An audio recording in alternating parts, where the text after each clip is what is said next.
Good morning and welcome to BBOC Live, presented by BetMGM. This is the epic Week 4 college football betting preview. I'm Stuckey, and joining me, as always, are my BBOC co-hosts, Collin Wilson, and of course, the one and only Mr. Brett McMurphy. Have a lot to get to today. We'll each give our three best bets. We'll talk two of the marquee matchups today in Clemson, Florida State, and Notre Dame, Ohio State. We'll also kick it to one of our other fellow BBOC co-hosts, Mike Calabrese, for his group of five best bet. And as always, we'll talk with the universally loved and admired Darren Ravel for a market report and his fade Ravel. Fingers crossed he is not on something that we are on. I do want to also remind everyone to make sure that you download the award-winning Action Network app. You can find all of our bets there, in addition to an abundance of data and content for today's slate and beyond. And also our sponsor, BetMGM, sponsors this podcast and live show. Use bonus code ACTION when signing up to get up to $1,500 paid back in bonus bets if your first bet loses. For new users in Arizona, Colorado, Illinois, Indiana, Iowa, Louisiana, Maryland, Massachusetts, Michigan, New Jersey, Ohio, Pennsylvania, Tennessee, Virginia, West Virginia, and Wyoming. Terms and conditions apply. Must be 21 plus. Gambling problem? Call 1-800-GAMBLER. We have a loaded slate today. Feels like Christmas morning for bettors. I think it's the most ranked matchups we've seen on a college football Saturday since 2006. It's going to be wall-to-wall action from noon Eastern until 3 in the morning if you're watching Spectrum Sports and have action on the late Hawaii game. Colin, before we dive in, if you could only watch one game today, what are you choosing? Well, that's tough because I love some of the trash games on this slate. I'm going to say Clemson, Florida State. Clemson just years have not had an explosive offense, and Trevor Lawrence left. Let's see if they can get off the mat today. You're not going to choose Arkansas? You don't want to watch your Hogs get slaughtered today? That one's a little bit embarrassing. I think we should share with everybody what you and I were talking about beforehand. I want to bet Auburn so bad with all this steam. You should remind everybody why I shouldn't. And if they cover, we'll call it bet regret tomorrow, right? On the podcast, we'll call it bet regret. Yeah, I wouldn't. I don't know how Auburn moves the ball. You can't really run on. Texas A&M's fixed their run defense issues. They now have a more explosive offense. But Texas A&M wants this game. They were embarrassed last year. They lost, I think, 13-10 for their seventh loss. Auburn celebrated like it won a national title. I'm sure that Texas A&M has had this game circled. I had, from a betting perspective, this game circled. So I can only imagine they did. But let's jump right into our best bets. First, we'll check out the leaderboard. Collin, you got to bring some winners this week after the donut last week. Good news for you for our first best bet. We have the same best bet. So hopefully that's a good omen for you and not a bad omen for me. But I'm going with Cincinnati here and the home running dog. I'm really selling Oklahoma at what I think is the peak of its value in this market. They've blown out two doormats. And then, they did cover against SMU, unfortunately for me. They covered by the hook, but that game was 14-11 midway through the fourth quarter. SMU actually outgained them, had a couple blunders late, went for fourth down late in their own territory. That game was dead even statistically. Oklahoma's looked impressive. They're better than last year. And yes, they had 5 one-possession losses, but I don't think they're back to their elite ways yet. Cincinnati did lose to Miami of Ohio. I think it's a good buy point at home, raucous environment, first Big 12 game. And they did lose to Miami of Ohio, but they outgained Miami of Ohio by about 200 yards. I think they scored 9 total points in their final 6 red zone possessions. This offense is rolling. Emory Jones is a good fit for the Satterfield scheme. I think 2 touchdowns is far too many, and you agree, right? Oh, yeah, over 500 yards of offense last week, a box score that really would have said that Cincinnati should win that game. But, finishing drives and getting into the end zone means something, and that game was very important to Miami of Ohio. I go back to that game where Oklahoma had against SMU. There was just a long list of punts in the middle of that game. A lot of problems generating some offense there when they actually faced a team with a pulse. But there's big advantages here for Cincinnati in pass explosives against the Oklahoma defense. And considering Oklahoma's defense is faced like the 88th strength of schedule, they should not be having bad numbers defensively against explosiveness. Cincinnati already has 9 passes over 30 yards this year. And the OU rush attack is outside the top 50 in line yards and stuff rate. That's not going to get it done against a Cincinnati defense that so far is 16th in stuff rate. And their top 10 havoc nationally. They have 20 tackles for loss, 14 PBUs. This Bearcats defense is causing some chaos on the field. So we're going to roll with them at 2 touchdowns today at home. Yeah, I think Oklahoma still has some issues on the offensive line. The strength of that Cincy D is up front. So I think they can cause them issues. Hopefully they don't give up too many explosive pass plays, which has been a bit of an issue. So, yeah, we are in unison there. Brett, I'll throw it to you. Where you headed for your first best bet? Stuck, I love how you glossed over who had the best record last year in our picks when every week before you would painfully go through everybody's records, but that's okay. Everybody saw that. I'm going with Oregon and Colorado. Oregon, number 2 in the nation, scoring offense, number 3 in total offense. They have a top 30 defense. Colorado has the second worst defense among Power 5 schools. Colorado can't run the ball. They've got offensive line injuries. Their best player on offense and defense, Travis Hunter, is out. You need more? Okay, how about this? The Buffs have played 3 consecutive high-profile emotional games, including last week's double OT thriller with Colorado State. The Buffs are out of gas. Their offense today will run as well as Stuckey's rent-a-car when he put diesel in it. Over-under for the Duck, number of push-ups, 400. Go Ducks, minus 21. Easily. I did do that. I put diesel in our rental out in when we were visiting Zion National Park. It was really embarrassing. At least I didn't start it. It was at this old gas station with one pump. It was like a 100-year-old pump, so it actually fit in. And then I didn't start the rental, so we were able to tow it and fix it. But not my finest moment. Now I can never fill up gas without being reminded of that by my wife for the rest of my life. But yeah, I completely agree here. This will be one of my best bets later. So we're riding together. We're going up in flames together, or we're all cashing together today. Let's go. All right, good stuff for our first best bets. Let's take a break in the action and talk the first of 2 marquee matchups that we'll cover today. And let's start with the game that Collin wants to see the most, and that's Clemson, Florida State, which will kick off at noon. Florida State, short favorite here. Don't think, I haven't looked at the market in the last 15 minutes. I think a lot of people want 3. I don't think it's going to get there. For me, I think you have to take Clemson. Look, I'm not a fan of this Clemson team. I think that they're falling a step behind the elites because they're not utilizing the transfer portal. But before the season, I would have thought Clemson would have been a 3.5 point favorite here. I think the look-ahead line was going to be 4.5. And look, we have data now, but what have we learned? Florida State in the opener, everyone remembers that game. They come out and they beat LSU in pretty convincing fashion. And Clemson loses also in prime time to Duke. Well, since then, look, first of all, if Clemson just didn't vomit all over themselves at the goal line, and LSU didn't do the same in the first half against Florida State, maybe those results are different, and then the perception is completely different. And oh, by the way, Duke looks really good. And I don't think that loss is as bad as many other people think. And Clemson was implementing a brand new offensive scheme after they hired Garrett Riley's offensive coordinator, a hire that we all thought, and everyone I think agreed was a great hire. You finally started to see some of his offensive philosophy in the past couple weeks, granted not against the best competition, but they started to go more downfield. And Florida State, everyone's just writing off the fact that they almost lost to Boston College last week. That's a data point as well. A Boston College team that almost lost at home to Northern Illinois and Holy Cross. So, look, there's still some issues on this Florida State defense. This is still a really tough place to play. I think as an underdog, you have to look at Clemson here. Collin, you agree? Yeah, absolutely. Clemson, I think, is going to win this ball game, and there's just a lot of undisciplined problems that is happening with this Florida State defense. After that, everybody remembers them just bullying LSU in the fourth quarter, but since then, they're 115th in PFF tackling. They just are not wrapping up. They're taking bad angles, and then they're 115th in allowing the big play on defense. Too many explosives are happening there. And then they're outside the top 75 in quality drives and finishing drives on defense. They are allowing everybody to march up and down the field.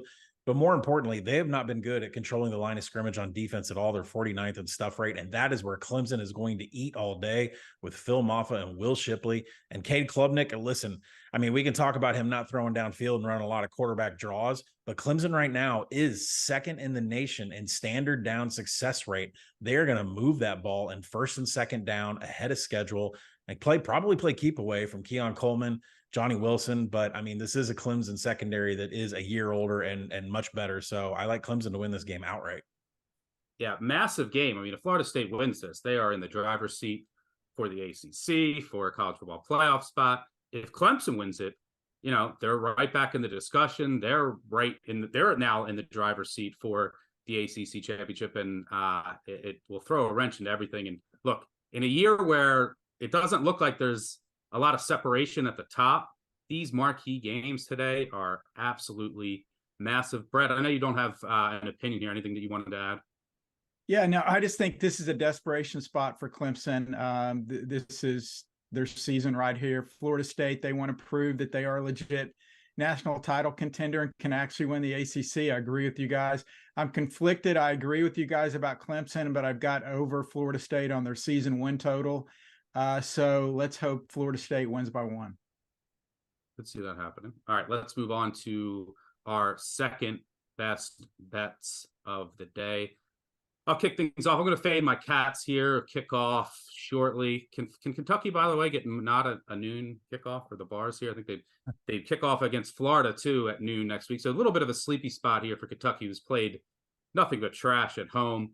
Now you're going down to Vandy for a noon kick. Vanderbilt off of that loss at UNLV. I think they'll come out here focused, and more importantly, not only is it a potential flat spot for Kentucky, and Kentucky has come out flat against inferior competition. I don't think they scored in the first half against Eastern Kentucky. The offense is still working out the kinks. Devin Leary has like a mechanical issue that he's working on. The wide receivers, too many drops, still playing with their best offensive linemen. Look, Vandy's bad, but they have some firepower in the passing game. And I think Swan and those receivers can do enough to at least keep this game within 2 touchdowns. If not, get a backdoor if needed late. So I think this is too many points for a Kentucky team that hasn't played anybody. They lost. Look, their defense you can always count on, but they did lose some key pieces and haven't been tested yet. They're playing Akron, Ball State, and Eastern Kentucky. So I think Vandy can put up enough points here. Hopefully they don't bomb the game away with turnovers as they've done a couple times this year. But give me the doors. Collin, where you headed for your second best bet? Let's go to the state of Florida, and don't be mistaken. South Florida did nothing to keep that game close against Alabama last week. It's a very misleading final score.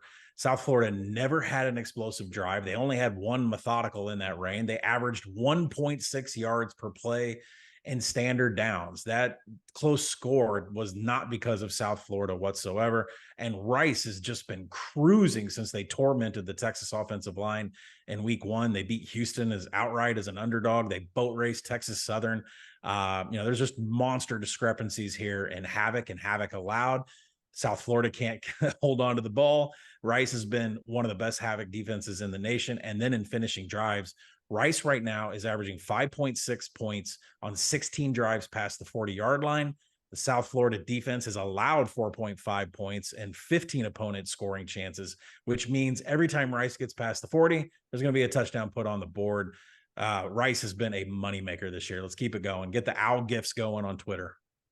Yeah, I still can't believe how just inept that Alabama. I don't care who was playing quarterback. Could have been Brett playing quarterback last week, but to not do anything against that USF defense, it just got shredded by Florida A&M. No disrespect to the Rattlers, but very head-scratching performance. This USF defense, one of the worst in the nation last year, and still should be very bad. Brett, where you headed? Collin, down here in Tampa this week, they've got a billboard up that has hashtag beat Rice. But unfortunately, there's no space between beat and Rice. So it's hashtag Beatrice.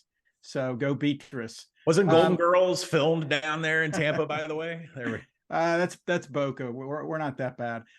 Look, I'm looking at a rivalry, the Iron Skillet rivalry. This is the 102nd meeting between TCU and SMU. These teams really, really, really, look, they hate each other, especially after TCU decided it would discontinue the series after the 2025 game. Both teams very good offensively, top 25 pass offenses. The last 5 meetings have averaged 77 points. 4 of the last 5 have had at least 76 points. Both teams will try to run it up every opportunity they have. Nobody's going to take a knee here. They will play until the final whistle. I like over 62.5 in this game. Little known fact about this game: the winner gets the iron skillet, the loser has to eat it. Give me over TCU SMU. Well, yeah, one of my favorite facts we were talking about before the show of this rivalry was the SMU band planting ryegrass seed on the TCU field when they went out there in the shape of an M, and then it all sprouted on the field. I don't hate this, but I'm having trouble figuring out who SMU is. I mean, they're supposed to have a good offense and defense, but maybe with all the transfers, their defense is better. The Oklahoma game was weird. I expect that to be much higher scoring, but should be an entertaining game. All right, good stuff there on our second best bets. Let's now move on to our second marquee matchup of the day. And we're headed to prime time for Notre Dame and Ohio State. Ohio State 3.5-point favorite here. Look, I'm going to keep this simple. Collin, I know you disagree, so we'll get the other side of the coin from you in just a second. But I'm going to trust the quarterback. I trust more at home, catching a field goal plus. I still have questions about this Ohio State offensive line. I also have questions about the defensive line. It's been pushed around a little bit at times, even against Youngstown State. So I think Notre Dame can get that ground game going with Estime, who's averaging over 8.5 yards per carry. And I still have questions about Kyle McCord. He struggled with the deep ball. This is his first real test against a defense that has really good corners in a hostile environment, although I'm sure a lot of Buckeyes fans will be there. So, yeah, give me Hartman and this offensive line. You got to hope the interior, Rocco Spindler and company, doesn't get burnt too bad. But, look, I think that this Notre Dame team is for real. And I still have questions about Ohio State. So I'll pocket the field goal plus with the quarterback. I trust more. Kyle, do you want to make a case for the Buckeyes? Yeah, I'm going to go with the offensive line that I trust more, and that would be Ohio State. Notre Dame has had problems at guard and center position. I expect Jim Knowles, the defensive coordinator for Ohio State, to attack that aggressively with blitz, and he can do that because he's got corners like Denzel Burke, who has 6 forced incompletions on the season. He is one shy of leading the nation. He can essentially chop a whole zone off the field for Sam Hartman to throw to. And really, that's the biggest thing is, the offensive line for Ohio State, although they have 3 dynamic running backs, as to where Notre Dame just has Audric Estime. So to me, when it comes to an offensive line in the secondary, Ohio State definitely has the advantages there. It should neutralize what Sam Hartman does. Like I said on the podcast, this is Jim Knowles' 3rd time to prepare for a Notre Dame offense. Probably should be a pretty easy book for him to read and prepare for this. So I know it's different players, but too many advantages for Ohio State, in my opinion. Yeah, but in the past, when you were preparing for Notre Dame offense, all you had to do is say, all right, let's stop the dive. Like, that's it. They didn't have a quarterback. Their quarterbacks now are, one of them's at Alabama and can't score more than 3 points against USF. Little different game preparation here for Sam Hartman. And the receivers a little better. Chris Tyree, providing some explosiveness out of the slot. I think this offense is sorely needed, but should be a good one. We'll learn a lot more about both teams because the quality of competition hasn't been great for either. So it's a good litmus test for both. But I know you don't have a real opinion on either side. Anything you want to add here? Yeah, I like the total a little bit here, Stuck. I agree with what all you said, breaking down Ohio State. I think that bodes well for Notre Dame. Hartman, I think they'll be able to move the ball. They'll be able to have some success. And look, Ohio State's not going to want to play slow. They're going to speed things up. They're going to have to keep up with Notre Dame. I think it's a tight game. And ultimately, I'll go over in Ohio State, Notre Dame. Yeah, Ryan Day, against these top 20 teams in the past, he kind of gets too conservative, and he's been out coached a bunch. I think he's 1-8 against the spread as a favorite in his past 9 games against top 20 ranked opponents. All right, good stuff there on the second marquee matchup. Let's take a quick break in the action, and we'll throw it to Mike Calabrese for... Thanks, Duck. For my best bet here in G5 land for week 4, I'm turning to FIU hosting Liberty. The Panthers are catching 10.5, and it makes sense because Liberty absolutely nuked Buffalo on the road last week. They dropped 55 points. Kaiden Salter looks unstoppable. What doesn't look unstoppable is the Liberty run defense, ranked 92nd in the country, and their underlying metrics are far worse, game flow has really protected that side of the ball for Liberty. In this game, I think the FIU running game, which is ranked 30th in the country in yards per carry, is going to be able to take advantage. But really it comes down to two separate components. The first is Keywan Jenkins, aka Lights Out, their true freshman lefty quarterback. He's won 29 straight starts dating back to his time as a high school starter, where he won 3 state titles at Miami Central. He was also named the Miami-Dade Offensive Player of the Year last year. He is a baller, and he's going to come in and really be able to pick apart this Liberty defense that has been coasting by playing Bowling Green, New Mexico State, Buffalo. They may have been bowl teams last year, but those teams this year are a little bit underwhelming. So I think FIU is underrated in this spot, and they're coached by Mike McIntyre, who won 10 games at San Jose State, won 10 games in a Pac-12 South title at Colorado. He was named National Coach of the Year by just about every outlet there in 2016, and now he's up to his old tricks, turning around an FIU program that was on a 1-16 slide under Butch Davis. Now he comes in, wins 4 games last year, a 3-game win improvement year over year. They're 3-1 out of the gate, and in his career as a G5 head coach, as a home dog, he's 10-4 against the spread, so I'm happy to take the 10 points and the hook. I'll go with the Panthers here. I would play it down to 10 for my best bet here in week 4. All right, back to you guys. Thank you, Mike, for that. Make sure you check out the Group of 5 podcast preview, which is out every Wednesday, wherever you listen to podcasts, and Collin and I will be back the next day with the full slate betting preview, BBOC, wherever you listen to podcasts. But let's move on to our round robin Underdog moneyline parlay.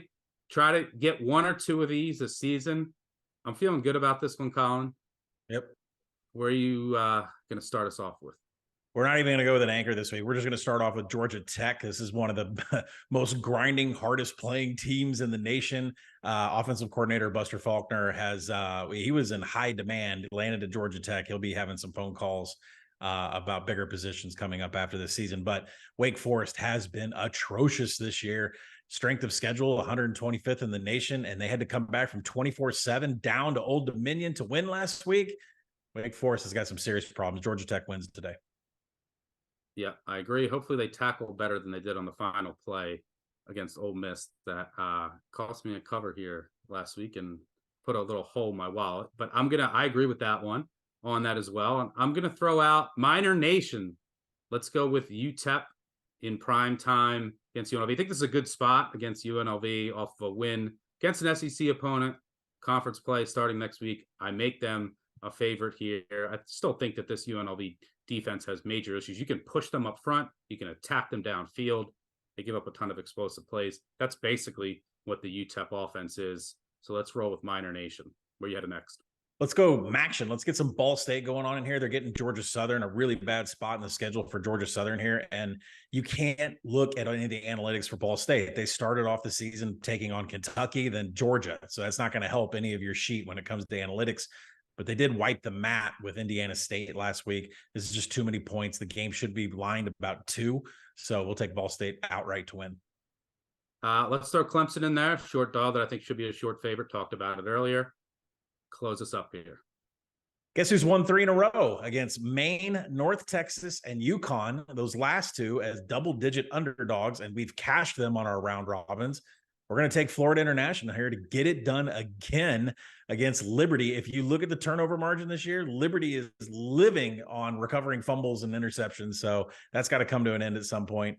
Let's keep riding on Florida International. Maybe they're 4th straight. Little tie in with Calabrese there. So there is the round robin. You have Georgia Tech, Ball State, Florida International, Clemson, and Minor Nation with UTEP. Let's cast this one, Collin. All right, let's take another break in the action and throw it to the universally loved, respected, and admired Darren Ravel for a market report and, more importantly, his fade Ravel. Hey, guys, I know that you're probably sick of the Colorado train, but we got to talk about it since it is so remarkable, maybe even historical. Yet another week where all sports books need the opponents of Colorado to cover. This time, Oregon. There are more bets on Colorado on the money line than any other college team this weekend on any money line. Out of the 6 ranked matchups where both teams are ranked, Colorado, Oregon has 55% of all the bets. And Colorado, one more thing, their preseason total was 3.5. If they somehow win here, and yes, we know they're 20.5-point dogs, they will surpass their win total of 3.5. That's unbelievable. So the most bet games are the ones that everyone is watching on TV. It is Colorado, Oregon. It is Oregon's Ohio State, Notre Dame. And by the way, Ohio State, Notre Dame, a broker told me that the get-in price to that game is the biggest get-in price he's ever seen for a regular season game, approaching $900. Most bet third game is Florida State and Clemson. Most bet overs. Not many times, unless the old Hawaii is involved, that you see a 70.5 and an easy over, at least the public thinks, and that is with Colorado, Oregon, Ohio State, Notre Dame 55.5, and Florida State, Clemson 55.5. Most bet unders, Iowa, obviously, Penn State at 40, UCLA, Utah at 52.5, and Miami Temple at 46.5. And a reminder that BBOC is presented by BetMGM. Use bonus code ACTION when signing up to get up to $1,500 paid back in bonus bets if your first bet loses. For new users in Arizona, Colorado, Illinois, Indiana, Iowa, Louisiana, Maryland, Massachusetts, Michigan, New Jersey, Ohio, Pennsylvania, Tennessee, Virginia, West Virginia, and Wyoming, terms and conditions apply. Must be 21 plus. Gambling problem? Call 1-800-GAMBLER. And now it's time for what I think is a fairly easy pick this week. Yes, Dabo Swinney hasn't lost to Florida State since 2014 and whatever straight or blah, blah, blah, or it's in Death Valley or who cares. Listen, this is not your, I was going to say mother's Florida State. No, they're not that good. But this is not the Florida State of the past 6 to 8 years. I love this Florida State team. The Clemson team played cupcakes after Duke. You get 2.5, minus 2.5, Florida State, even though they're going to Death Valley. I think it's at Happy Valley before. No, it's Death Valley. I think that Florida State is going to roll here. They are much better than Clemson. Yes, Duke is okay, good, but Clemson is not a good team. And I think they're going to have problems scoring. And I think Florida State is going to run away with it. So 2.5, love that I get less than a field goal. That's my favorite, Ravel. All right, thanks, Ravel. I don't know what's in his contract. He gets paid by word. Producers, I've told you the past, 2 minutes tops. Way too long. Everyone knows everyone's betting Colorado. The good news is he's betting Florida State, and he loves it, and he thinks they roll. And he's, I think, 28% lifetime on this show and our daily Green Dot Daily show. So good news for our Clemson side. Brett, I think you said you have no opinion on that game. Do you want to change your opinion to Clemson now that Darren loves Florida State and thinks they roll? Game of the millennium. Go Tigers. All right, let's move on to our final task of the show, and that's our final best bet number 3. I'll kick things off with Oregon. I'm laying the 3 touchdowns here. I think this sets up for an absolute romp. I just don't see how Colorado is going to stop Oregon, and then that Oregon defensive line is going to be in the backfield all day. I don't think Colorado can keep living on 3rd and longs. And as you said, Brett, I brought this up as well. Colorado, they've just been getting up. It's a huge event every week. How much they really have left in the tank. Oregon, most profitable conference home favorite over the past 25 seasons in college football. Tough place to play. I think it's a tall order for Colorado. And Bo Nix season, home Bo Nix. I think Oregon wants to run this up, and they do. Colin, where are you going for your final best bet? It's tough to digest after what Mississippi State did for me last week. No showed against LSU, but I'm going to turn around and take Mississippi State plus 6.5 going up against South Carolina. And look, this is a perfect buy low, sell high. South Carolina covers against Georgia, makes them, kind of look pedestrian in the first quarter of the game, and before Georgia came back, and Mississippi State got blown out by LSU. So it's a great buy low, sell high, but Juice Wells is not going to be there for Spencer Rattler, foot injury for South Carolina. And when you look into South Carolina's numbers, they are absolutely terrible. Just all explosive plays, but more importantly, they are dead last in the nation in defensive havoc. They can't get anything. And that was the biggest problem Mississippi State against LSU, is they couldn't get out of their own way. Well, guess what? Now you get South Carolina, who can't take the ball away from anybody, tackle anybody from behind the line of scrimmage, and they don't have any PBUs. So I'm going to roll with Mississippi State here in a buy low, sell high spot.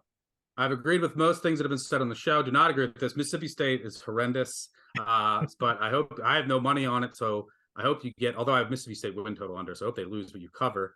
If you don't cover here, I hereby ban you from using Mississippi State on the show for the rest of the season.